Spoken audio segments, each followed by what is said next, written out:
Hello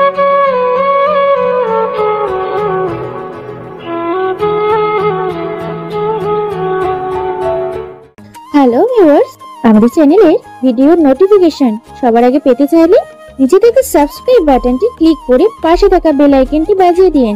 আর হ্যাঁ, ভিডিওতে like দিয়ে শেয়ার দিতে মোটেও ভুলবেন না কিন্তু। দিগন্ত অমিত বেরিয়ে যেতে দরজা পাশ থেকে বেরিয়ে আসলো নবশ্রী। ওয়াশরুম থেকে বেরিয়ে ড্রয়িং রুমে আসবে। দরজার কাছাকাছি দিগন্ত ও অমিতের কথোপকথন শুনে ওর চলন্ত গতি থমকে গেল।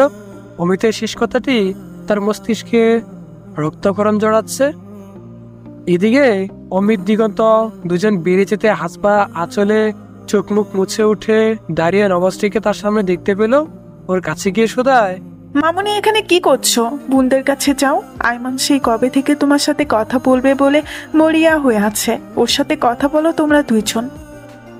আরো কিছু বলবে তার পূর্বে নবশ্রী হাসবাকে থামিয়ে দিয়ে জিজ্ঞেস করে, আন্টি, বাবা আর আঙ্কেল কার কবর জিয়ারত করতে গিয়েছেন?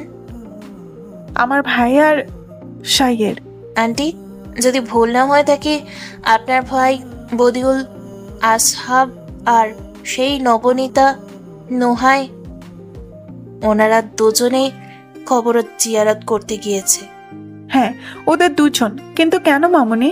হাসবার কথায় শ্রাবণ করা মাত্র নবশ্রী দুই হাতে মুখ ঢেকে কেঁপে কাপা গলায় আপন মনে বিড়বিড় করল, ও গড, হে আমি কি শুনছি? এটা হতে পারে না, কিছুতেই না। কিভাবে সম্ভব? হাসবা দেখলো নবশ্রী নিজে নিজে কি সব বিড়বিড় করছে। তৎক্ষণাৎ নবনীতাকে ডাকলো।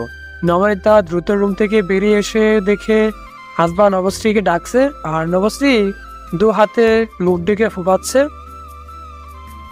তার আর বুঝতে বাকি রইল না নবশ্রী 18 বছর আগে সেই কালো অতীত সম্পর্কে জেনে গিয়েছে। এমনকি মেয়েটা ছোট থেকে শ্বাসকষ্টের সমস্যা, অতিরিক্ত কিছু সহ্য করা তার পক্ষে সম্ভব নয়। ঠিক এই জন্যই সে বা দিগন্ত তাকে বদিউল নবনীতার প্রেমের শেষ করুণ পরিণতির কথা বলেনি। চরম সত্যিটা সহ্য করতে পারবে না নবশ্রী। শুরুতে জানা ছিল যে মেয়ে সামান্য সেট এন্ডিং গল্প উপন্যাস পড়ে কেঁদে কেঁদে বাসিয়ে ফেলে, সে মেয়ে এই চরম সত্যিটা কখনো মেনে নিতে পারবে না। মেয়ের অসুস্থতা কথা ভেবে পুনরায় রুমে ফিরে যায় নবনীতা। মেয়ের ব্যাগ থেকে ইনহলার নিয়ে বেরিয়ে আসতে চোখে পড়ে ইতিমধ্যে নবশ্রী হাঁপাতে শুরু করে দিয়েছে। হাসবা তার পিঠে মালিশ করছে। নবনীতা বিলম্বতা না করে ইনহলারটি এগিয়ে দিল নবশ্রীর দিকে। বেশ কিছুক্ষণ পর নবশ্রী খানিকটা আরাম বোধ করে। হাসবা শোধায়, কি হয়েছিল তোমার মামুনি? তখন এমন করছিলে কেন? ওর কি হয়েছে ভাবি? নবশ্রী ঘাতু ঘাতু মুখে মাথার উপর ঘূর্ণয়মান সিলিং ফ্যানের দিকে চেয়ে রয়েছে। নবনীতা শুরু থেকে সবটা খুলে বলল হাসবাকে। দুজনের কথা শেষ হতেই নবশ্রী উঠে দাঁড়ায়। হাসবাকে বলে, আন্টি, আমি আব্বুর কাছে যাব, নিয়ে যাবেন প্লিজ। কিন্তু মা ওখানে হুজুর কবর জিয়ারত করছেন, এখন যাওয়া ঠিক হবে না, পরে যেও। আমি দূর থেকে দেখবো, কাছে যাব না আন্টি, নিয়ে চলুন প্লিজ। হাসবা নবনীতা নবশ্রী তিনজন গুরুস্থানের উদ্দেশ্যে বাড়ি থেকে বেরিয়ে আসে। পথিমধ্যে অমিত দিগন্তের সাথে তাদের সাক্ষাৎ। মেয়ের কনন্দরত মুখ আর ওলা আখিদয় আখিপাত হতে দিগন্ত স্ত্রী নবনীতাকে কিছু ইশারা করতে নবনীতা করুণ চোখে স্বামীর দিকে তাকিয়ে মাথা নাড়ায়। দিগন্ত গোপন একটা তপ্ত শ্বাস ছেড়ে মেয়ের মাথাটা নিজের বক্ষস্থলে চেপে রেখে বলে, কেঁদে কেঁদে চোখ মুখ ফুলিয়ে চেহারার কি বেহাল অবস্থা করেছো? আয়নাতে একবার দেখেছো নিজেকে? তুমি কেন বলনি আন্টি আঙ্কেল দুজন কেউ বেঁচে নেই? এই যে কেঁদে কেটে অসুস্থ হয়ে পড়েছো, সেজন্য বলিনি। আমি আর কাঁদবো না আব্বু, আমাকে আন্টি আঙ্কেলের কবরের কাছে নিয়ে চলো, আমি তাদের কবর দুটো দেখবো। দিগন্ত সকলকে ইশারায় চলে যেতে বলে মেয়েকে নিয়ে গুরুস্থানের দিকে এগিয়ে গেল। গুরুস্থানের ভেতরে প্রবেশ করে দিগন্ত নবশ্রী বদিউল আর নবনীতার কবরের পাশে এসে দাঁড়ায়। 18 বছরের কবর দুটোর কোনোরূপ ক্ষয়ক্ষতি হয়নি, বলা বাহুল্য দিগন্ত হতে দেয়নি। বিগত 18 বছরে প্রতিটা মাসে দিগন্ত লোক পাঠিয়ে কবর দুটো পরিষ্কার পরিচ্ছন্ন রেখেছে। কখনো কখনো দিগন্তের অবর্তমানে হাসবা করিয়েছে। নবশ্রী এক দৃষ্টিতে তাকিয়ে আছে কবর দুটোর দিকে। তার মন কেন যে মানতেই পারছে না বদিউল নবনীতা প্রেমের এমন নির্মম পরিণতি হবে। কবর দুটোর প্রতি দৃষ্টি রেখে নবশ্রী দিগন্তকে শোধালো, এমনটা কেন হলো আব্বু? কিভাবে হলো? সেদিন কি হয়েছিল? তুমি হাসবা আন্টির বাসায় কেন বদিউল আঙ্কেল আর নবনীতা আন্টির মৃত্যুবার্ষিকী পালন করো? মোড়ল বাড়ির কি হয়েছে? সবটা বলো না আব্বু। দিগন্ত মেয়েকে নিয়ে গোরস্থান থেকে বেরিয়ে বাইরে এসে একটা গাছের নিচে বসে সেখান থেকে কবর দুটো স্পষ্ট দৃশ্যমান সেদিকে তাকিয়ে বলতে আরম্ভ করে, 18 বছর আগে অতীত। বিয়ের আগের রাতে বদিউল নবনীতা তাদের সাক্ষাৎ শেষে নবনীতা যখন অন্দরমহলে ফিরে যায়, বদিউল ওর যাওয়ার পানে কিছুক্ষণ তাকিয়েছিল। একটা সময় নিজেও বাড়ি ফিরে যাওয়ার উদ্দেশ্যে পা বাড়াবে, ঠিক তখনই পিছন থেকে কেউ একজন ওর মাথায় বেশ ভারী কিছু দিয়ে আঘাত করে। অন্ধকারে হঠাৎ আক্রমণে বদিউল স্থির থাকতে না পেরে হাতে মাথা চেপে ধরে মৃত্তিকায় লুটিয়ে পড়ে। তাকে লুটিয়ে পড়তে দেখে অজ্ঞাত লোকগুলো তাকে বেদরাম লাঠি প্রহার করে। প্রতিঘাত করার সামান্য সুযোগটুকুও পায়নি বদিউল। অজ্ঞাত লোকগুলো অন্ধকারের সুযোগ নিয়ে যতক্ষণ পেরেছে প্রহার করেছে। অতিরিক্ত মার খাওয়ার ফলে তৎক্ষণাৎ জ্ঞান হারায় বদিউল। অজ্ঞাত লোকগুলো জানা ছিল না বদিউল অচেতন হয়ে গিয়েছে এবং তাদের মাঝে কেউ একজন নিজের ক্ষোভ মেটাতে শেষ প্রহার অন্তত প্রবল শক্তিতে আঘাত করে বসে। নিজেদের ক্ষোভ মেটানো শেষ হতে অজ্ঞাত লোকগুলো বদিউলকে উঠিয়ে নিয়ে পাশের গায়ের ডেরায় ফেলে দিয়ে আসে। চারিদিকে তখন ফজর আজান পড়ছে। সে গায়ের হারিস মিয়া ভোরের ফজরে নামাজ আদায় করতে মসজিদের দিকে এগিয়ে যাচ্ছিলেন। দুবার পাশ অতিক্রম করবেন তিনি, সে মুহূর্তে কারো গুঙানির শব্দ পেতে হাতের টর্চ লাইট জ্বালিয়ে আশেপাশে নজর বুলালেন। একটু দূরে ডুবাই কাউকে পড়ে থাকতে দেখে তিনি তড়িগড়ি সেদিকে ছুটেন। ডুবাই থেকে মানুষটিকে টেনে তুলবার চেষ্টা করেন। বৃদ্ধ বয়সে বদিউলের মতো একজন বলবান যুবককে ডোবা থেকে তুলতে রীতিমতো হাঁপিয়ে ওঠেন তিনি, আর তাতে আধ ঘন্টার মতো সময় লেগে যায়। অনেক কষ্টে বদিউলকে ডোবা থেকে উঠিয়ে এনে মাটিতে শুয়ে দেন। মানুষটাকে দেখার জন্য হারিস মিয়া মুখের উপর টর্চ মারতে যখন দেখলেন ছেলেটা বদিউল, উনি অস্থির হয়ে পড়েন। তখনও বদিউলের পান ছিল। সে বিড়বিড়িয়ে কিছু বলছিল। বদিউলের কথাগুলো শুনবার চেষ্টায় হারিস মিয়া ওর মুখের কাছে কান পাততে কিছুটা অস্পষ্ট স্বরে শুনতে পান বদিউল নয়না বলে কাউকে ডাকছে। একটু পর পর থেকে থেকে যা বলছে সে কথাটি খানিকটা এমন, নয়না, এই জন্মে তোরে আমার বউ বানানো হইল না, পাতানো হইল না আমাগো সুখের সংসার। স্বপ্নের সংসার স্বপ্ন হইয়াই রইল। বধূ বেশে তোরে দেহনের অতৃপ্তি স্বাদ নিয়া পৃথিবী ছাড়তে হইব। ভাবতে কলিজাটা চিরা যাইতেছে নয়না বউ। বাস্তবতা বড়ই নির্মম চাঁদ বউ। ওরা আমারে আর একটু বাঁচবার দিল না। বধূ বেশে তোর চাঁদ মুখখানা কেমন দেখায় আর দেখা হইল না। পারলে মাফ করিস এ অধমরে। বধূয়া নয়না বধূ, তুই পরপরে আমার হইস, বধূর সত্যিকারের বউ হইস। অতঃপর সে স্থানে শেষ নিঃশ্বাস ত্যাগ করল বদিউল। এক বুক কষ্ট নিয়ে বদিউল যখন পৃথিবীর মায়া ত্যাগ করেছে, অপরদিকে নবনীতা তখন নরম তুলতুলে বিছানায় শুয়ে শুয়ে নিজের নতুন সংসার সাজানো স্বপ্নে মশগুল। নবনীতা জানল না তার প্রিয় মানুষটা আর নেই। তাকে রেখে চিরতরে পাড়ি জমিয়েছে অজানা গন্তব্য। হারিয়ে গেছে অনেক দূরে, এতই দূর যেখান থেকে কখনো কোনো মানুষ ফিরে আসে না, সেফ যাওয়া ছাড়া। অনুমান করতে পারল না সাদা কাফনের বাজে মুরানু মানুষটার সাথে সাথে তার স্বপ্নের সংসারটাও অন্ধকার কবরে চিরনিদ্রায় শায়িত হতে যাচ্ছে কিঞ্চিত সময়ের ব্যবধানে। হারিস মিয়া বুঝতে পারলেন বদিউল আর বেঁচে নেই। অজানা কারণে ওনার দু চোখের কুল ভিজে উঠল। বদিউলের মৃতদেহটা ডুবার পাশে রেখে বাড়িতে গিয়ে নিজের ছেলে মেয়েকে ডেকে বদিউলকে তার বাড়িতে পৌঁছে দেওয়ার ব্যবস্থা করেন। হারিস মিয়ার ছোট ছেলে তামিম বদিউলের দিকে তাকিয়ে কাঁদছে। 5-6 মাস আগের কথা, একদিন স্কুলে হঠাৎ অসুস্থ হয়ে পড়ে তামিম। সেদিন বদিউল তাকে সাইকেলে চড়িয়ে বাড়িতে পৌঁছে দিয়ে গিয়েছিল, আর আজ মানুষ চোখের সামনে নেই। তার মৃত লাশটা কাঁধে বহন করে নিয়ে যেতে হচ্ছে ওকে। একদিন যে মানুষটা তাকে পাজাকুলে করে বাড়িতে দিয়ে গিয়েছিল, সেই মানুষটার মৃতদেহটাকে আজ সে নিজে কাঁধে বহন করে নিয়ে যাচ্ছে। হারিস মিয়ার 3 ছেলে যখন বদিউলের মৃতদেহটা নিয়ে নিশিদিপুর গ্রামে তার বাড়িতে পৌঁছায়, পরিণীতি তখন সবেমাত্র আলো ফুটেছে। সকালের নরম ছায়া ছড়িয়ে আছে রাস্তায়। বদিউলকে নিয়ে মাটিতে শোয়াতে কোথা থেকে দৌড়ে আসেন মনোয়ারা বেগম। এসে নাতির মৃতদেহের উপর আশ্রে পড়ে বিলাপ আরম্ভ করেন।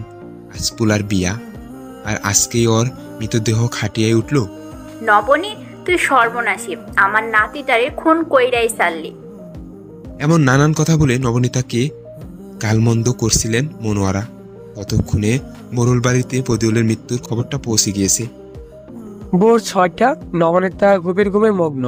লুতুফা বেগম কাঁদতে কাঁদতে মেয়ের মাথার পাশে বসে ডাকছেন, নবনী ওঠ, আর কত ঘুমাবি? তোর যে সর্বনাশ হয়ে গেল, ওঠ মা, আশেপাশে দেখ কান্নার রুল পড়েছে, তোর বধূ আর নাই। শেষ কথাটাই যেন ঝংকার সুর তুলে নবনীতার কানে পর্দা বেদ করে ঢুকেছে।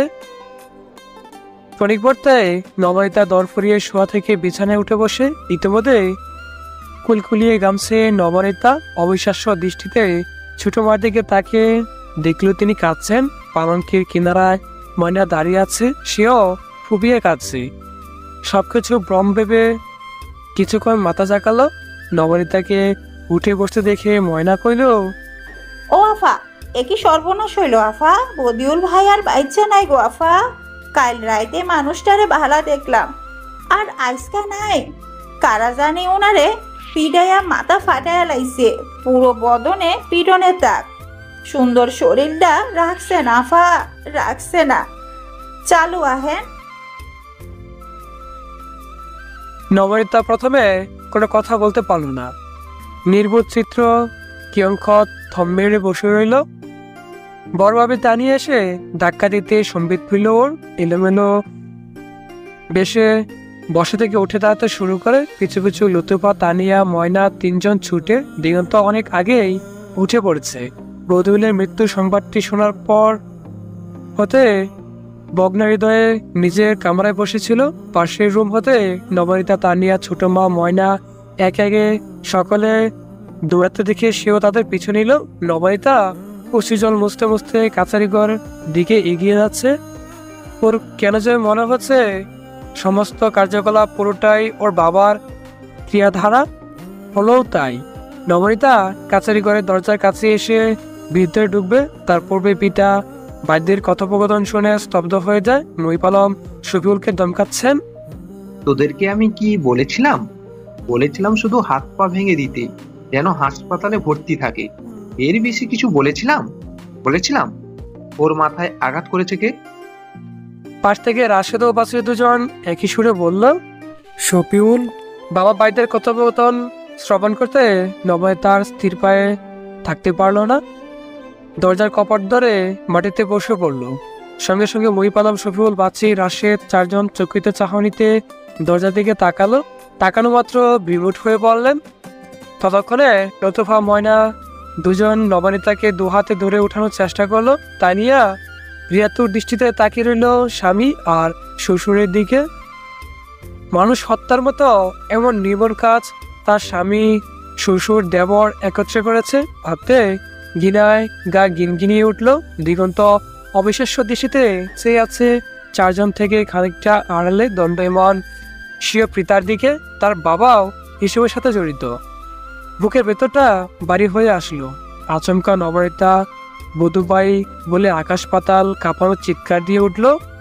হাউমাউ করে কাঁদতে কাঁদতে বাপ ভাই সকলকে খুনি বলে চেঁচাতে লাগলো। লুতুফা মেয়েকে জাপটে জড়িয়ে ধরে রাখতে চাইছেন। নবনীতার হাত পা ছোড়াছুটির জন্য সম্ভব হচ্ছে না। বদিউলের বাড়িতে সুখের ছায়া। নাতির লাশের পাশে বসে মনোয়ারা বিলাপ করে কাঁদছেন। নবনীতা বদিউলের লাশ দেখে নিজেকে ধরে রাখতে পারল না। মাটিতে হাঁটু ভেঙে বসে পড়ি। সকালের সামনে ওকে বুকে জড়িয়ে কাঁদে। কাঁদতে কাঁদতে একটা সময় বদিউলের বুকের উপর উবুত হয়ে পড়ে রয়। অনেকক্ষণ যাবৎ মেয়ের সারা শব্দ না পেয়ে ওর পাশে গিয়ে হাঁটু পেরে বসলেন লতুফা। মেয়ের কাঁধে হাত রাখতে নবনীতা কোনোরূপ নড়াচড়া করলো না। হঠাৎ তিনি খেয়াল করলেন নবনীতা কেমন জড়া বস্তু নেয় বদুলের মৃতদেহটার উপর উবুত হয়ে শুয়ে আছে।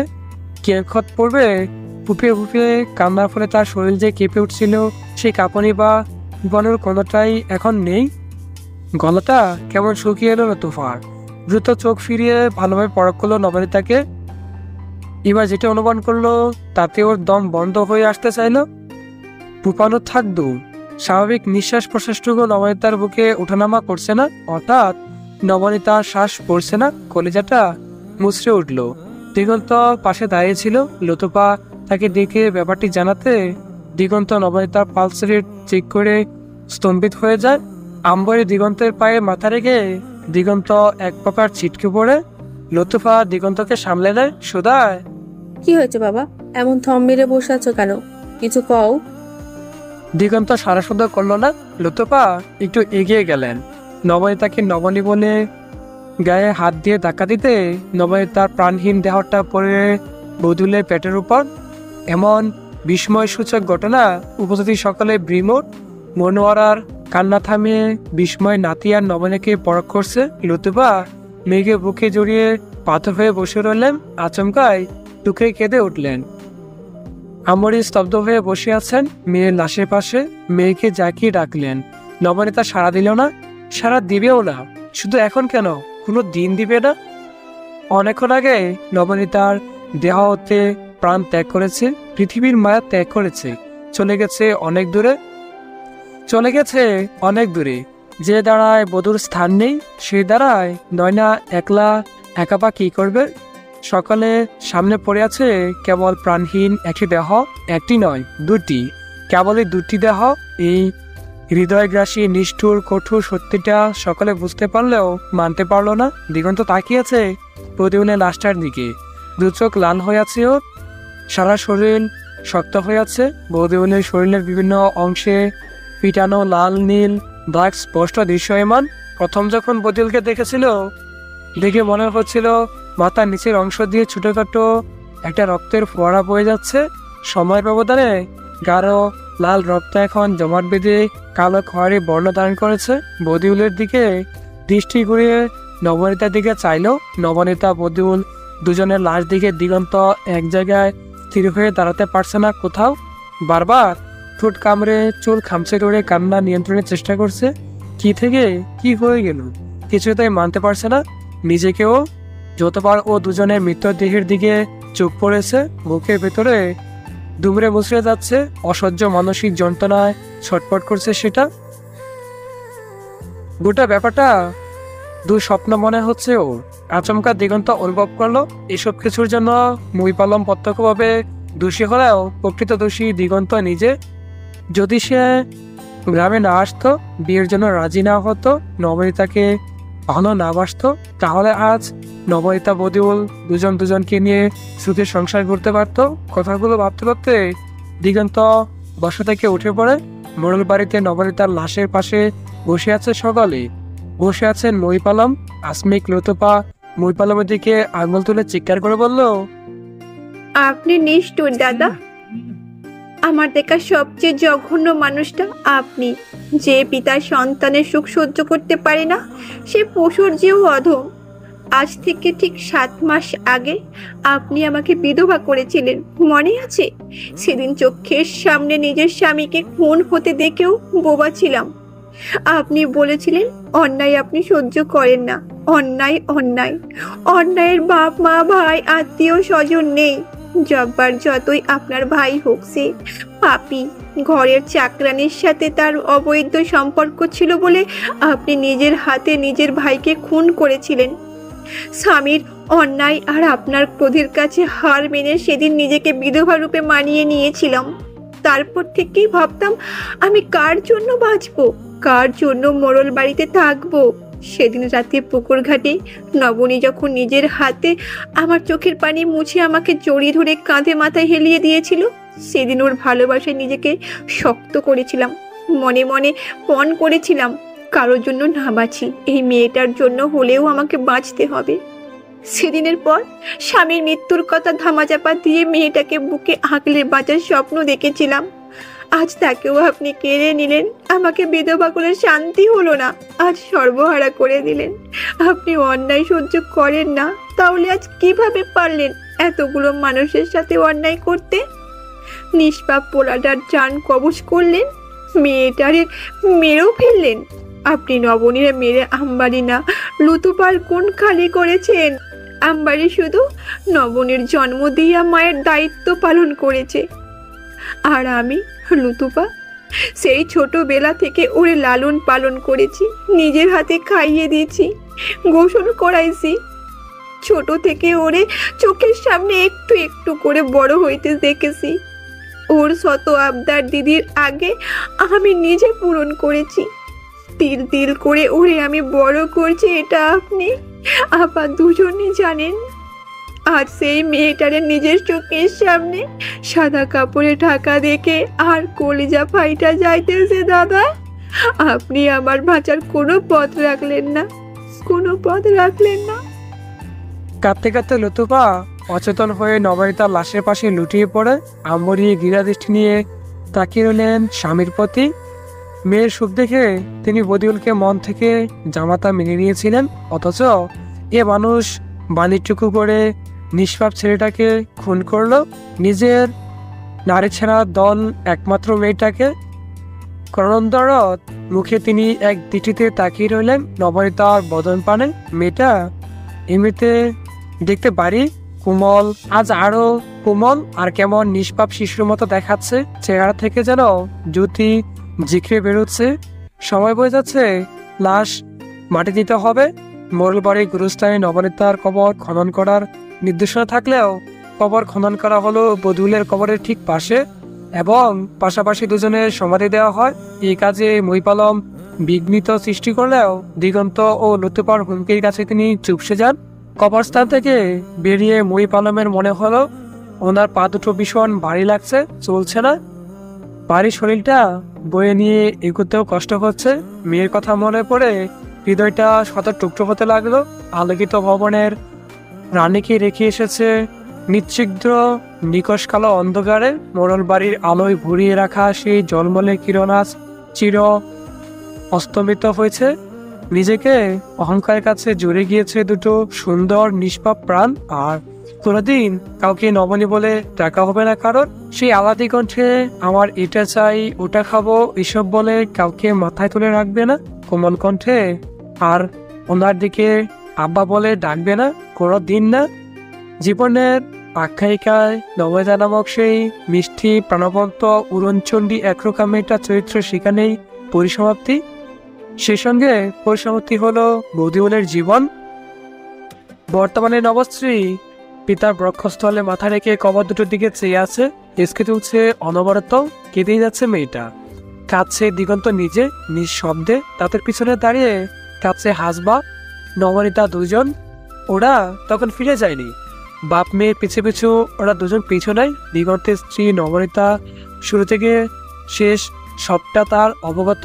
সবকিছু জেনে শুনেই দিগন্তকে বিয়ে করতে রাজি হয়। দিগন্ত আজও নবনীতাকে ভালোবাসে, তার জন্য লুকিয়ে লুকিয়ে কাঁদে। সে সব জেনেও কখনো হিংসা করেনি, বলেনি যে মৃত তার জন্য কাঁদবেন না, ভালোবাসেন না, ভালোবাসবেন না। বরঞ্চ দিগন্ত যখন নবনীতা বদিউল দুজনকে মনে করে কাঁদে তখন স্বামীকে জড়িয়ে সে নিজেও কাঁদে। স্বামীর কষ্ট কমানো সাধ্য তার নেই। স্বামীর দুঃখই কিছুটা ভাগাভাগি করে নেওয়ার সর্ব প্রয়াস। নবশ্রী মাথা উঁচিয়ে বাবাকে শোধায়, হাপু, তারপর কি হয়েছিল? মহিব দাদার ফাঁসি হয়েছে? সফিউল, বাছির, রাশেদ ওনাদের শাস্তি হয়েছিল? আর দাদু ভাই ওনার? হয়েছিল তো, কিন্তু সে শাস্তি পুলিশ দেয়নি, উপরালার নিজ হাতে শাস্তি দিয়েছিলেন। নবনীতা বদিউলের মৃত্যুর পর তাদের 5 জনকে পুলিশ অ্যারেস্ট করেছিল। মহিব আলম গ্রামের মোড়ল ছিলেন, তার উপর তোমার দাদুভাই ছিলেন নামি দামি মানুষ, টাকা খেয়ে জেল থেকে বেরিয়ে আসলেন, কিন্তু রাশেদকে তিনি বের করেননি। তা দরুন রাশেদ মহিব আলমের সমস্ত কুকর্মের কথা ফাঁস করে দেয়। তার বাবাকে গুম করা, জেসমিন, জব্বার চাচা, বদিউলকে কিভাবে মারা হয়েছে সবটা পুলিশের কাছে ফাঁস করে দেয়। ফলে পুনরায় মুহিব চাচাকে জেলে নিয়ে যাওয়া হলো। দ্বিতীয়বার জেলে যাওয়ার দরুন মুহিব চাচার সম্মানহানি হয় বেশ। যে সম্মান বাঁচাতে তিনি এত কিছু করেছেন, সে সম্মান যখন ধূলিসাৎ হয়ে গেল, তিনি সহ্য করতে না পারলেন না। জেলে থাকাকালীন আত্মহত্যা করলেন। তানিয়া বাবি শফিউল ভাইকে ডিভোর্স দিয়ে হাদিয়া নিয়ে মুরুল বাড়ি ছেড়ে যায়। তারপর থেকে তিনি মদের নেশায় বুধ হয়ে পড়ে থাকতেন। জেল থেকে ফেরার পর তাসফিয়া বাবি বাসির বাইকে নিয়ে কোথায় চলে যায় কারো জানা নেই। ছোট মা, আমরি চাচি, সৈকত তিনজনে অভিশপ্ত মোরল বাড়ি ছেড়ে নিজেদের মতো বাঁচতে বাংলাদেশ ছেড়ে ইন্ডিয়ায় দেশান্তর হন। আম্বরি চাচির বোনের কাছে। দাদুভাইয়ের কথা তো তোমার জানা। বছর না পেরোতে প্যারালাইসিস হয়ে শয্যাশায়ী হলেন বছর 3 মাথায়। প্রকৃতি ছাড় দেয়, কখনো ছেড়ে দেয় না। আজ 18 বছর যাবৎ মোরল বাড়ি শুনশান পরিত্যক্ত পড়ে রয়েছে। এক সময়কার রাজপ্রাসাদের ন্যায় ঝলমল করতে থাকা মোরল বাড়ি আজ গাছপালা লতাপাতায় ভুতুরে পরিবেশ। সালোমি আন্টির কি হলো? সৈকত মামার সাথে বিয়ে হয়নি? তোমার কি মনে হয় আম্মু, এত কিছুর পর দুজনের বিয়েটা হওয়ার ছিল? না, কিন্তু আন্টি যে শালুমি চেয়েছিল সৈকতকে বিয়ে করতে, সঙ্গে দেশান্তর হতেও প্রস্তুত ছিল মেয়েটা। সৈকত রাজি হয়নি। শালুমু অনেক পাগলামো করেছিল। সৈকত শালুমুকে না জানিয়ে আচমকা দেশান্তর হয়। মেয়েটা দুঃখে কষ্টে একসময় ফাদারের পছন্দের ছেলেকে বিয়ে করে ফেলল। শালুমি এখন চার্চের একজন যাজিকা। আর কিছু জানার বাকি আছে আম্মু? না, আমার খুব কষ্ট হচ্ছে আপু। স্বাভাবিক মা, আব্বুরও যে ভীষণ কষ্ট হয়। নবনীতা আন্টি একদম বোকা ছিল আপু। মহিব নানার চালাকি ধরতে পারেনি। বাবা রাজি হয়েছে দেখে হিতাহিত জ্ঞান হারিয়ে বোধ বুদ্ধিহীন হয়ে যায়। যদি গভীরভাবে ভাবতেন আজ এমন দিন দেখতে হতো না, তাই না? বিধির লিখন খণ্ডাতে পারে কজন বলো? হয়তো ভাগ্যবিধাতা দুজনের পনয় পরিণতি এমনই নির্মম লিখেছিলেন এবং হয়েছে। নবনীতা আন্টির ওপর রাগ হচ্ছে, সেই সাথে কষ্টও লাগছে। রাগ হচ্ছে কেন? তোমাকে ভালোবাসেনি, তোমাকে কষ্ট দিয়েছে। আবার বাবাকে কেন কষ্ট দিবে? কে বললো নবনীতা আন্টি তোমার বাবাকে কষ্ট দিয়েছে? পরোক্ষভাবে যেটুকু কষ্ট দিয়েছে সে যে ইচ্ছে করে দেয়নি মা। তোমার বাবাই কষ্টকে আপন করে নিয়েছিল। হয়তো দোষারোপ করছো। জানি, তবুও রাগ হচ্ছে। আচ্ছা, আর কষ্ট লাগার কারণ? দুজনের ভালোবাসা পূর্ণতা পেল না। কে বললো পাইনি? মানে? ইহকালে পাইনি, কিন্তু পরকালে নিশ্চয়ই পাবে। আর ওটাই তো জীবনের দীর্ঘ সময়। সেখানে মৃত্যু নেই, বাধা দেওয়ার কেউ নেই। অবনীলায় দুজন দুজনকে ভালোবাসছে, সংসার করছে। আমার আরেকটি প্রশ্ন বাকি আছে। সেটা কি মা জননী? আম্মুর নাম নবনীতা কেন? আম্মু নিশিদিনপুর গ্রামের সম্পর্কে, তোমাদের সম্পর্কে এত কিছু জানেন কিভাবে? জানো, আমি ভেবেছিলাম নবনীতা আন্টি বুঝি আমার আম্মু। সেদিন তোমার আর নবনীতা আন্টির বিয়ে হয়েছে, অথচ কত বড় ধোঁকা খেয়েছি। ঠোঁট উল্টিয়ে নবশ্রী বাবার কাছে অভিযোগ করতে পিছন হতে নবনীতা চোখে জলটুকু মুছে মেয়েকে ইঙ্গিতকৃত দুষ্টামি সুরে বলল, তুমি বোকা, সেজন্য খাও ধোকা। তা খিদে টিদে পেয়েছে নাকি কথায় পেট ফুরবে বাবা মেয়ের? স্ত্রীর কণ্ঠস্বর শুনে দিগন্ত নবশ্রী দুজন চকিত পিছন ফিরে দিগন্ত শুধায়, তোমরা যাওনি? চলে গেলে জানতাম কিভাবে ডাক্তারবাবু আজও তার কঙ্কাপতিকে ভুলেনি যে?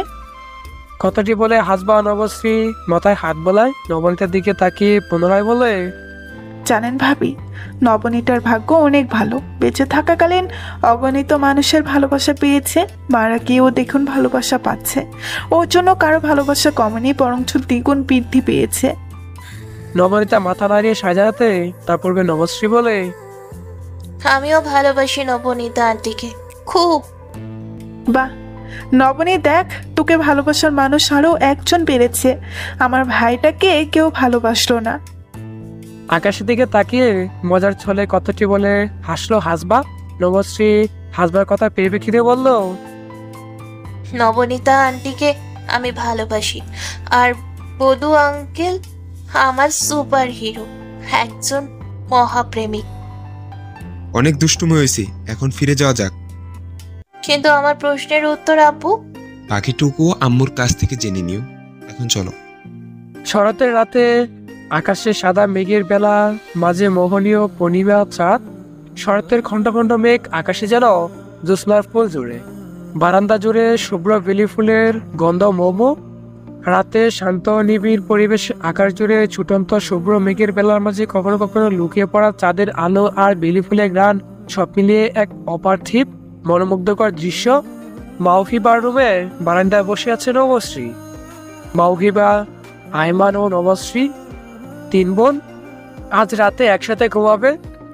তিন বোন নিজেদের মাঝে কথা বলছে। সে সময় রুমে প্রবেশ করেন হাসবা নবনীতা। তিন মেয়ের দিকে তাকিয়ে দুজন বিস্মিত হাসে। কি কথা হচ্ছে তিন বোনের মাঝে? প্রশ্নটি ছিল হাসবার। মাওহিবা মায়ের দিকে এগিয়ে এসে বলে, মা জানো, নবশ্রী এখনো কাঁদছে। এই মেয়ে আস্ত ছিচকাদুনি, ভ্যাবে কাঁদছি আর বারবার একই কথা বলছে। কেন নানু ভাই এমন করলেন? তিনি দুজন প্রেমিককে মিলতে দেননি। ভিলেন ভিলেন বলে বিড়বিড় করছে। এত বড় মেয়ের এসব মানায় বলো? দুদিন পর মেয়ে এসএসসি পরীক্ষা দিবি, বাট বিহেভিয়ার পুরোই বাচ্চাদের মতো। বড় বোনের কথার প্রসঙ্গে আয়মান সুর মেলাবে, তার পূর্বে হাসবাই ইশারায় থামিয়ে দিল। সে সঙ্গে দু মেয়েকে রুম থেকে বেরিয়ে যেতে বলল মাওহিবা আয়মান। মায়ের আদেশ ক্রমে রুম থেকে বেরিয়ে যেতে নবনীতা প্রকার দম ফেলে। দুপুরের কথা মনে পড়তে হাসবাকে চলে যেতে বলে মেয়ের কাছে গিয়ে বারান্দায় বসে নবনীতা কোনো দৃষ্টিতে মেয়েকে কিয়ৎক্ষণ পর্যবেক্ষণ করে বলল, তোমার একটা প্রশ্নের উত্তর এখনো অজানা রয়েছে আম্মু, শুনবে কি সেটা? নবশ্রী বারান্দার এক কোণে ফ্লোরে বসে হাঁটুতে মুখ বুজে কাঁদছিল। মার কথা কর্ণপাত হতে অদ্ভুত চাহনিতে চাইল কাঁদতে। আরো কি কথা জানার বাকি আছে নবশ্রী মনে করতে পারলো না। সদায় আর কি বাকি আছে আম্মু? আমার নাম নবনীতা কেন? আমি নিশিদিপুর গ্রাম সম্পর্কে, নবনীতা, বদিউল, দিগন্ত, ত্রিকোণ প্রেমের সম্পর্কে এত কিছু জানি কিভাবে, সেসব জানতে চাও? মুহূর্তের পূর্বে কথাগুলো মনে পড়ে নবশ্রী মাথা তোলালো। সে জানতে ইচ্ছুক। দু হাতে মেয়ের আঁখি আনন্দ মুছে নবনীতা বলতে আরম্ভ করে, আমি যখন সপ্তদশী কিশোরী, তোমার বাবার সাথে আমার প্রথম সাক্ষাৎ। তোমার নবনীতা আন্টি যেমন ছিল উড়নচণ্ডী দস্যুরানী একরোখা, তেমনই আমিও বলতে পারো এক ধাপ এগিয়ে। গ্রামের মেয়ে ছিলাম, বাপ মায়ের দু সন্তান মাত্র। শাসন কি বুঝতাম না, যখন যা ইচ্ছে তাই করে বেড়াতাম। তখন গ্রীষ্মকাল, স্কুল থেকে ফেরার পথে আমাদের এলাকার মেম্বারের বাড়ির পাশ কাটিয়ে আমি আমার বান্ধবী আসমাকে চিনো, আরো দুজন একত্রে বাড়ি ফিরছিলাম। গাছের মগডালে বড় বড় আম দেখে আসমা ব্যতীত বাকি আমরা তিনজন গাছে উঠি। দুপুর সময় ভাত ঘুম দিয়েছেন মেম্বার চাচা, আমাদের কারো জানা ছিল না। ভেবেছিলাম প্রতিদিনকার মতো ইউনিয়নের কাজে উপজেলায় গিয়েছে। এমন ধারণা করে আমরা তিনজন কোমর বেঁধে নেমে পড়ি আম চুরি করার কাজে। যথারীতি আম গাছে উঠে আমি আম পাড়ছি। আমার এক সঙ্গীও যে ডালে ছিল, সে ডাল মরমর করে ভাঙার আওয়াজে মেম্বার চাচার বউ মানে চাচি তিনি শুনতে পেলেন। ব্যাস, চাচা চাচির ছেলেপুলে যা ছিল সব গাছতলার হুড়মুড়িয়ে উপস্থিত। একদিকে আমরা তিনজন তাড়াহুড়ো করে গাছ থেকে নামতে গিয়ে আমি মাটিতে পড়ে পা ভেঙে ফেললাম। পালাতে না পেরে শেষমেশ ধরা পড়ে যায়। মেম্বার চাচা আব্বার কাছে আমার নামে নালিশ করলেন। আব্বা কি করেছেন জানো? চুরির বিচার না করে উল্টো আমার পা ঠিক করার জন্য উঠে পড়ে লাগলেন। আমার চিকিৎসার দারুণ আব্বার পাঠাখালী গ্রাম ছেড়ে শহরে ওনার বোনের বাসায় উঠলেন। পরবর্তী দিন শহরের সিটি হসপিটালে আমি আব্বা দুজন গেলাম। সেই হাসপাতালে জব করতেন ডাক্তার তাসরিফ দিগন্ত, মানে তোমার আব্বু। উনি হচ্ছেন একজন কার্ডিওলজিস্ট। আমি ভেঙেছি পা, আমার প্রয়োজন অর্থোপেডিককে। তোমার নানু ভাই কি করেছেন? অর্থোপেডিকের কাছে না গিয়ে তিনি গিয়েছেন কার্ডিওলজিস্ট, মানে তোমার আব্বুর কাছে। আপা তেমন কিছু জানতেন না, আমাদের সাথে জানাশোনা কোনো ব্যক্তিও ছিল না সে সাহায্য করবে। তো কি হয়েছে, তোমার নানা ভাই ও আমি দুজন তোমার আব্বু চেম্বারে প্রবেশ করি। যথারীতি তিনি আমাদের বসতে বললেন। আমাদেরও তখনও জানা ছিল না উনি কার্ডিওলজিস্ট। তোমার আব্বু জিজ্ঞেস করলেন, পেশেন্ট কে? কি হয়েছে বিস্তারিত খুলে বলুন। ডাক্তারবাবু, ও আমার মাইয়া 2 দিন আগে গাছে উঠা আম পাড়তে গিয়া বাম পা ভাঙিয়া ফেলাইছে। গ্রামে ডাক্তার দেখাইছিলাম, হোমিওপ্যাথি অ্যালোপ্যাথি দুটাই চেষ্টা করাইছি। গায়ের ডাক্তার কয় শহরে নিয়ে চিকিৎসা করাইতে। আপনি ওর পাটা একটু দেখবেন? একজন কার্ডিওলজিস্টের কাছে অর্থোপেডিক্সের চিকিৎসা, এহেন অপ্রত্যাশিত ঘটনায় তোমার আব্বু থতমত খেয়ে গেলেন। যার অবয়ব ওনার চোখে মুখে স্পর্শ দেখতে পাচ্ছিলাম আমি। বিস্ময় এবং বিব্রত উভয় তিনি বড় বড় চোখে কিছুক্ষণ আমার ও তোমার নানু ভাইয়ের মুখ চাওয়াচাবি করলেন। এদিকে আমরাও একই অবস্থা। চোখের সামনে নেমপ্লেটে বড় বড় অক্ষরে দেখতে পাচ্ছি ডক্টর তাসরিফ দিগন্ত, কার্ডিওলজিস্ট লেখা। নেমপ্লেট দেখার পর আব্বাকে বলতে চেয়েছিলাম উনি যে ডক্টর নন, যাকে আমাদের প্রয়োজন। তার আগে আব্বা ফর করে সব বলে দিলেন। সরবে আমি মুখ লুকিয়ে 2 চোখ বুজে মাথা নত করে রয়েছি। তিনি হয়তো বুঝতে পেরেছিলেন, তাই সেদিন আব্বাকে কিচ্ছু বলেননি, শুধু মুচকি হেসেছিলেন। নিচু ঝুঁকে আমার পা চেক করতে গিয়ে এক দৃষ্টিতে অনেকক্ষণ যাবত আমার পায়ের দিকে তাকিয়ে রইলেন। কি যেন একটা খুঁটি খুঁটি দেখছিলেন সেদিন। তারপর আচমকা আমার পা ওনার হাত থেকে ঝাড়া মেরে ছেড়ে দিলেন। একে তো আমি লজ্জায় সংকোচর কিছু বলতে পারছি না, তার উপর হঠাৎ ঝাড়া মারার ফলে মনে হচ্ছিল ব্যথায় বুঝি মরেই যায়। প্রচন্ড রাগ হয়েছিল। বিয়ের পর অবশ্য এর কারণটাও বলেছিল। পরবর্তীতে তিনি আব্বাকে আর আমাকে হাসপাতালের একজন অর্থোপেডিকের কাছে নিয়ে গেলেন। আব্বা নিজের ভুল বুঝতে পেরে তোমার আব্বুকে দুঃখিত বললেন। তারপর আর 1 মাস দেখা সাক্ষাৎ হয়নি। আমিও আস্তে আস্তে ঠিক হয়ে উঠি, স্কুলে যাচ্ছি, নিজের মর্জি মতো চলছি। তারপর 1 মাস পরের ঘটনা। পাতাখালী গ্রামে শহর থেকে মেডিকেল টিম আসলো। গ্রামের সাধারণ মানুষ গুলোকে বিনামূল্যে চিকিৎসা করাবেন সেই প্রতিশ্রুতিতে। এই কথা শুনে আমি আব্বাকে নিয়ে সেখানে উপস্থিত হলাম। কাকতালীয় ভাবে সেখানে যেতে তোমার আব্বুর সাথে সাক্ষাৎ। কথোপকথন চলাকালীন আব্বা জানতে চাইলেন পাতখালী গ্রামে কতদিন থাকবেন। তোমার আব্বু ও মেডিকেলের পুরো টিম তখন গায়ের বড় মাঠে তাঁবু টাঙিয়ে ওনাদের কাজ চলমান রেখেছিলেন। তোমার আব্বু জানানো 2 সপ্তাহ থাকবে। এই কথা শুনে আব্বা খুশিতে অন্ত নেই, যেহেতু গ্রামের সেবা করছে। তারপর বিনামূল্যে আব্বা পুরো মেডিকেল টিমকে মাঠে নয় বরঞ্চ আমাদের বাড়িতে থাকার আমন্ত্রণ জানালেন। অনেক জোরাজুরি করে তাদের মানানো হলো এবং ওনারা যেতে রাজি হলেন। এইসব কিছুর মাঝে আমি আব্বার সিদ্ধান্ত মেনে নিতে পারছিলাম না। তোমার বাবাকে আমি বিন্দু মাত্র পছন্দ ছিল না। কারণটা তোমার আব্বু আমাকে যখন দেখতেন আমার পায়ের দিকে কেমন দৃষ্টিতে তাকিয়ে থাকতেন। রোজকার পায়ে আলতা পরা ছিল আমার প্রিয় অভ্যাস। গায়ের কম বেশ সব মেয়েরাই আলতা পরে, যার দরুন আমিও পড়তাম। আমার ভালো লাগতো। কিন্তু তোমার আব্বু সেদিন আমাদের বাড়ি আসলেন। সে রাতে ঘটে গেল এক অপ্রত্যাশিত ঘটনা। রাতে খাওয়া দাওয়ার শেষে যে যার কামরায় চলে গিয়েছে। তার 8 ঘন্টা পর আমি নিজের ভাগের সব কাজ শেষ করে সবেমাত্র দিদির ঘরের দিকে এগিয়ে যাচ্ছিলাম ঘুমাতে।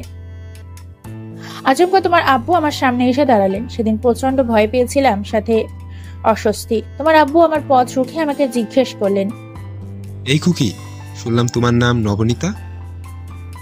বললাম জি, সঠিক শুনেছেন। এখন পথ সারুন। পুরো নাম কি? আয়েশা আঞ্জুমান নবনীতা, ডাক নাম নবনীতা। আজ থেকে তোমার নাম শুধুই আয়েশা, বুঝছো? আর পায়ে এত আলতা কেন পরো? এখন থেকে আর পরবে না। পরলেও আমার সামনে একদম গুড়গুড় করবে না। যদি দেখেছি তো ঠ্যাং ভেঙে আম গাছের মগডালে আমের সাথে ঝুলিয়ে রাখবো। আম চুরি করতে গিয়ে ধরা পড়ে পা ভেঙেছ। আমি কিন্তু সবটাই জানি, তাই যা যা বলেছি তাই যেন মনে থাকে। না হয় চুরির বিষয়টি আমি জনে জনে বলে বেড়াবো। যাও ঘুমাতে যাও খুকি। সেদিন ওনার মুখের উপর ভেংসি কেটে ঘরে ফিরে আসি। তারপর থেকে তোমার আব্বুকে জ্বালাতন করার জন্য নবনীতা বলে নিজেই নিজের নাম ধরে বেশ উচ্চ স্বরে ডাকতাম। পায়ে টকটকা আলতা পরে ওনার সামনে ঘুরঘুর করতাম। সম্পূর্ণ ব্যাপারটা বুঝতে পারলেও তিনি ছিলেন নির্বাক। 1 সপ্তাহ পর আমাকে দেখতে পাত্রপক্ষের লোক আসলো। জীবনের প্রথম সেদিন কাপড় পরেছিলাম। আমার সালোয়ার কামিজ পরা পছন্দনীয়। পাত্রপক্ষ দেখতে আসা তরুণ কাপড় পরতে হয়। সেদিন দিদি খুব সুন্দর করে সাজাই আমাকে যখন পাত্রপক্ষের সামনে নিয়ে যাবেন তার পূর্বে তোমার আব্বুর সাথে আমার কয়েক পলক দৃষ্টি বিনিময় হয়। সেদিনও এক দৃষ্টিতে তিনি আমার দিকে তাকিয়েছিলেন, ঠিক প্রথম দিনকার মতো। আলতারাঙা ভাঙা পা দেখে হাসপাতালে যেইভাবে তাকিয়েছিলেন ঠিক তেমন। সেদিনও বেশ অস্বস্তিতে পড়ি। পরবর্তীতে পাত্রপক্ষের সামনে যাওয়া হয়। কোনো এক কারণবশত বিয়েটা ভেঙে যায়, কিন্তু তার পরের দিন আশ্চর্যজনক ঘটনা ঘটলো। 2 সপ্তাহের পূর্বে তোমার আব্বু সহ পুরো মেডিকেল টিম গ্রাম ছেড়ে শহরে ফিরে যাবেন মনস্থির করে বসে। আব্বা বারবার জিজ্ঞেস করেন কি হয়েছে, কেউ কিছুই বলছে না। সময়ের আগে কেন চলে যাচ্ছেন, আমাদের দিক থেকে কি কোনো ত্রুটি পেয়েছেন ইত্যাদি। তোমার আব্বু প্রত্যুত্তর করে, আমি অসুস্থ বোধ করছি, থাকতে পারছি না, অসুস্থ শরীর নিয়ে থাকা সম্ভব নয় ইত্যাদি। নানান বাহানায় তিনি সত্যি সত্যি সেদিন ফিরে গেলেন। আমি স্পষ্ট বুঝতে পেরেছিলাম তিনি মিথ্যে বলছেন। মিথ্যা বলা যথাযথ কারণ খুঁজে পাইনি বলে কিছু বলিনি, বরঞ্চ খুশি হয়েছিলাম। সেদিনের পর ঠিক 4 মাসের মাথায় তোমার দাদিমা আমাদের বাড়িতে বিয়ের প্রস্তাব পাঠান। ওনার ছেলের জন্য পুত্রবধূ রূপে তিনি আমাকে পাওয়ার জন্য ব্যগ্র হয়ে উঠলেন। তোমার নানা ভাই সেই প্রস্তাব নাকচের বদলে সঙ্গে সঙ্গে লুফে নিয়েছিলেন। শেষমেশ বিয়েটা হয়ে যায়। কোনোদিন ভাবিনি যাকে অপছন্দ করি সে মানুষটাকে বিয়ে করতে হবে। একটা কথা বলি, তোমাকে বাবা কখনো বলো না। বিয়ের আগে আমি তোমার বাবাকে দুশ্চরিত ভাবতাম। পরে অবশ্য তো আমার ভুলভ্রান্তি সব দূর হয়ে যায়। আসলে আমরা মানুষ অপর একজন মানুষের বাহ্যিক আচরণ দেখে তাকে পুরো জীবনকে বিচার করি, কখনো তার অভ্যন্তরীণ আসল ব্যক্তিত্বকে জানার বা বোঝার চেষ্টা করি না। এজন্য যে ভালো চোখে তাকায় তাকে সচ্চরিত্র, আবার যে বাঁকা চোখে তাকায় তাকে দুশ্চরিত্র ভাবি। বিয়ের সপ্তাহখানিক পর তোমার আব্বু আমাকে নিশিতিপুর গ্রামে নিয়ে আসেন। নবনীতা, বদিউল তোমার বাবার সম্পর্কে সমস্তটা পরপর জানালেন। তুমি জানতে চেয়েছো আমি কি করে নিশিতিপুর গ্রাম সম্পর্কে জানি ও চিনি। নবশ্রী উত্তরে অপেক্ষা না করে বলল, তোমার বাবা 3 দিনে পুরো গ্রামের কোনায় কোনায় আমাকে ঘুরিয়ে দেখিয়েছিলেন, চিনিয়েছিলেন। নবনীতা আপার সাথে প্রথম দেখা থেকে শুরু করে কোথায় কখন কি করেছে ঘটেছে সব বলেছেন। নবনীতা আপার আলতারাঙা পা দেখে তোমার বাবার মনে প্রথম যে প্রেমানুভূতি জন্মেছিল, নবনীতা আপার মৃত্যু 2 বছর পর সে একই অনুভূতি হয়েছিল হাসপাতালে আমার আলতারাঙা পা ভাঙা দেখে। আমার নাম উড়নচণ্ডী স্বভাব। সেদিন পাত্রপক্ষে উড়েছিলাম, আমাকে প্রথম কাপড় পরতে দেখে তার নবনীতা আপার কথা মনে পড়ে যায়। আমার নাম শুনলে তিনি পাগলপাড়া হয়ে যেতেন। তখন নবনীতা আপার স্মৃতি তাকে তাড়া করে বেড়ায়। আমাকে সেদিন পাত্রপক্ষ দেখতে আসে। সেদিন দিদি আমাকে সাদা পারবালের লাল শাড়ি, আলতারাঙা পায়ে নুপুর, ঝলঝল কটিবন্ধন বিছা, 2 হাতে রেশমি চুড়ি, কানে দুল, চোখে গাঢ় কাজল, কপালে টিপ, ঠোঁটে লাল লিপস্টিক, সব মিলিয়ে সম্পূর্ণ বউ সাজিয়ে দিয়েছিলেন। ঠিক এমনই সাজ সেজেছিল নবনীতা আপা, তবে একটুখানি কমতি ছিল। কোমরে ছড়িয়ে যাওয়া একগুচ্ছ কৃষ্ণকেশ ছিল না আমার। আমাকে এমতো অবস্থায় দেখে তোমার বাবার পুরনো অনুভূতি জেগে উঠল। তাই অঘটন ঘটার পূর্বে এক মুহূর্ত সময় ব্যয় না করে তার পরের দিনই তিনি পাতালখালি ছেড়ে শহরে ফিরে গিয়েছিলেন। তারপর থেকে আমাকে আর নবনীতা আপা দুজনকে মিলিয়ে মিশিয়ে তিনি আমাকেই স্বপ্ন দেখতেন। 4 মাস নিজের সাথে মনের সাথে এক প্রকার যুদ্ধ করে তিনি আমাদের বাড়িতে বিয়ের প্রস্তাব পাঠান। তারও কারণ ছিল। তোমার দাদিমা তোমার বাবাকে সব সময় বিয়ের জন্য ফোর্স করতেন, যেমনটা প্রতিটা মাই তার সন্তানের সাথে করে থাকতেন। তোমার দাদিমার অসহ্যনীয় জ্বালাতন সহ্য করতে পারছিলেন না বলে একসময় তিনি বিয়ের সিদ্ধান্ত নেন এবং সহধর্মিণী হিসেবে আমাকেই পছন্দ করলেন। নবনীতা আপার জন্য তোমার বাবাকে আমি পেয়েছি। এই মানুষটার জন্য আমি অনেক কেঁদেছি যখন তোমার প্রথম সবটা জানতে পারি। তোমার চেয়েও করুণ দশা হয়েছিল আমার। 1 সপ্তাহের বেশি করেছিলাম। তারপর থেকে একটু একটু করে তোমাকে বাবাকে আমি বুঝতে শিখি, জানার চেষ্টা করি। গভীর রাতেও তোমার আব্বুকে আমি কাঁদতে দেখেছি নবনীতা, বদিউল দুজনের জন্য। দুজনের মৃত্যুর জন্য সবসময় তোমার বাবা নিজেকে দায়ী করে কাঁদতেন। আজও হয়তো নিজেকেই দোষারোপ করেন। জানো এই মুহূর্তে তোমার আব্বু কোথায় আছেন? মন্ত্রপদ নির্বাক শ্রোতার ন্যায় মায়ের কথোপকথন শ্রবণ করেছিল নবশ্রী। শিশির প্রশ্নটা কর্ণপাত হতে তার টনক নড়ে। অনুমানিক ভিত্তিক বলে, রুমে। হুম, চল তোমাকে দেখিয়ে নিয়ে আসি। এত রাতে কোথায় যাবে আম্মু? স্পেশাল কিছু দেখতে চাও তো চলো, না হয় তুমি ঘুমিয়ে পড়ো, আমি আসছি। আচ্ছা, আমিও যাচ্ছি, চলো। চলো। কলঙ্ক আর জ্যোৎস্নায় মেশা তুমি সুন্দর চাঁদ, জাগালে জোয়ার বাঙিলে আবার সাগরকুলের বাদ, তিথিতে তিথিতে সুদূর অতিথি, ভুলাও জাগাও ভুলে যাওয়া স্মৃতি, এড়াইতে গিয়ে পরাণে জোড়ায় তোমার রূপের ফাঁদ, চাহি না তোমায় তবুও তোমার এই ভাবি, বাতায়নে বসি আমার নিশীতে তুমি আনিয়াছ শুক্লা চতুর্দশী, সুন্দর তুমি তবু হয় মনে আছে কলঙ্ক জ্যোৎস্নার শনি, মুখোমুখি বসে কাঁদে তাই বুকে স্বাদ আর অবসাদ। নবনীতা বদিউল দুজন কবর দুটোর মুখোমুখি বসে আছে দিগন্ত, গায়ে তার পাতলা ফিনফিনিয়ে একটা চাদর পেছানো, অন্তরিক্ষে আজ অর্ধচন্দ্র দীপ্তিমান দীপ্তিময় তারকাবাজি চন্দ্রিমার চারিধারে মিটমিট করছে, চারদিক থেকে দিয়ে আসছে স্নিগ্ধ অনিল নিশিরাত, শুনশান নীরবতা কাটছে, একটু পরপর ঝিঝি পোকার ডাক ডাকছে, দূরে কোথা হতে বন্য পাখির ডাক বেশি আসছে, ক্ষীণস্বর শুনতে পাচ্ছে দিগন্ত, বনের বাড়ির ডাকডোল পেটানো শুরু হবে কিয়ৎক্ষণ পর, গোলার দৃষ্টিতে নবনীতার কবরটির দিকে চেয়ে আছে দিগন্ত।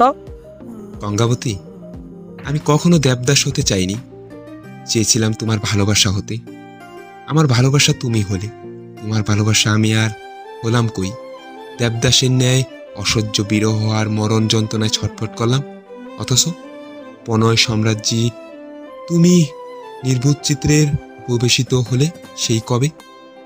আমি তো দেবদাসের ন্যায় অহংকার নিয়ে বসে থাকিনি, শত কষ্ট সয়ে তোমার দ্বারে ভিক্ষালগ্ন প্রেম করাতে গিয়ে বিষাদ শীতুর বিরক্ত জল হলাম, পনয় সুধা পেলাম আর কই, করুণা করে হলেও যদি একটিবার বলতে, ভালোবেসে নয় করুণা করে তোমাকে নিয়ে দেশান্তর হব, আমি করুণাকে ভালোবাসা বলে ধরণীতে ত্যাগ দিতেও প্রস্তুত থাকিতাম, সে সুযোগই বা আসলো কই।